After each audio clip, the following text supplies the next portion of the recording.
जन्म और मृत्यु ये सृष्टि का चक्र है। जिस तरह जन्म महत्वपूर्ण है, ऐसे मृत्यु भी बहुत महत्वपूर्ण है। प्रकृति में परिवर्तन, जैसे पुराने पत्ते झड़ते हैं और नई कोपलें आती हैं।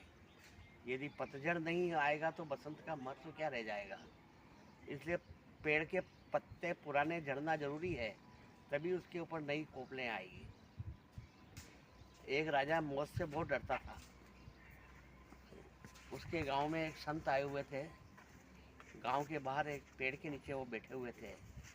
तो राजा उनके पास में गया और उनको कहा कि मैं मृत्यु से बहुत डरता हूँ महाराज, मैं अमर होना चाहता हूँ, आप मुझे कोई अमर होने की युक्ति बताइए, उपाय बताइए। तब संत ने कहा कि ये जो सामने दो पर्वत दिख रहे हैं, उनको पार करने के बाद में एक झील आती है। उस झील का पानी यदि आप पियोगे तो आप अमर हो जाओगे। तो राजा ने ऐसे ही किया, दोनों पर्वतों को पार किया, झील दिखाई दी।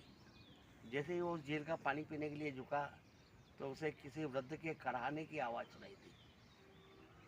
तब उन्हें उस आवाज़ का पीछा करते हुए उस वृद्ध तक पहुँचे।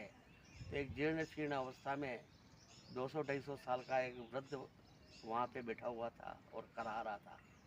तो उन्होंने कहा क्या था कि मैंने इस झील का पानी पी लिया और अमर हो गया। अब मैं मेरी उम्र उस समय 100 साल की थी। अब मैं इस वृद्धावस्था को झेल रहा हूँ। मेरे बेटे भी मर गए, मेरे पोते भी मर गए और मैं दीनहीन और असहाय अवस्था में यहाँ पे जीवित हूँ। और अब इस झील का पानी पी लिया तो मुझे मौत भी नहीं आ रही है। मैंने बहुत कैसा काम कर लिया है। यदि मैं नहीं पानी पीता तो भी बढ़िया रहता, क्योंकि इस बुढ़ापे को मैं कैसे झेलूँ, क्योंकि बुढ़ापा मृत्यु से भी ज़्यादा भयावह है। तो वापस राजा ने सोचा कि यदि अमर हो जाए ना बूढ़े हो जाए तो फिर क्या मतलब है। वापस संत के पास में गया। तो मुझे तो अमर तो होना है, पर मुझे युवा अवस्था भी चाहिए कि जवान रहूं और अमर रहूं। तो उन्होंने कहा उसके लिए आपको ऐसा करना पड़ेगा, उस झील के आगे भी एक पहाड़ है, उसके पीछे जाओगे तो एक पेड़ है जिसमें पीले फल लगे हुए हैं। उसका एक फल खाओगे तो तुम अमर भी हो जाओगे और चिर युवा भी रहोगे। तब राजा फिर वहीं पहुंचा। उस पेड़ का फल तोड़ करके खाना जैसे चाहा तो उसे बहुत सारे लड़ाई झगड़े करने की आवाज़ें सुनाई दी। तो देखा तो दो भाई आपस में झगड़ रहे थे। उन्होंने कहा कि ये पिताजी की संपत्ति थी, ये पूरी अकेला खा गया और बाकी की मुझे नहीं दे रहा है।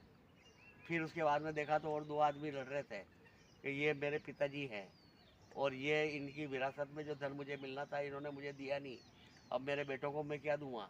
इस तरह से वो थे तो जवान, परंतु दुनियादारी के झगड़े निपट नहीं रहे थे।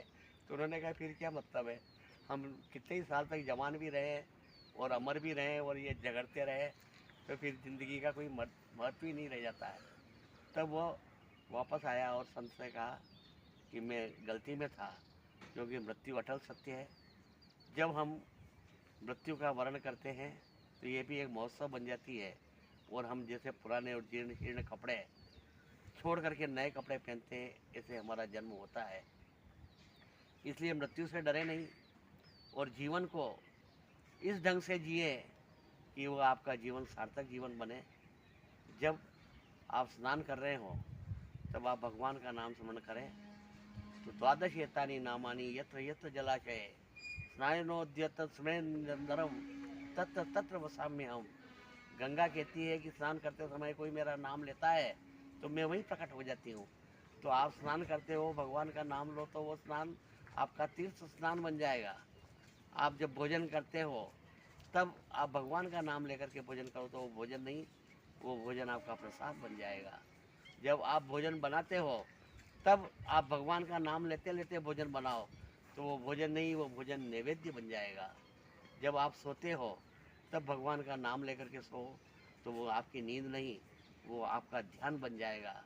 जब आप काम कर रहे हो तब भगवान का नाम लेते रहो तो वो आपका कर्म नहीं, वो आपका धर्म बन जाएगा।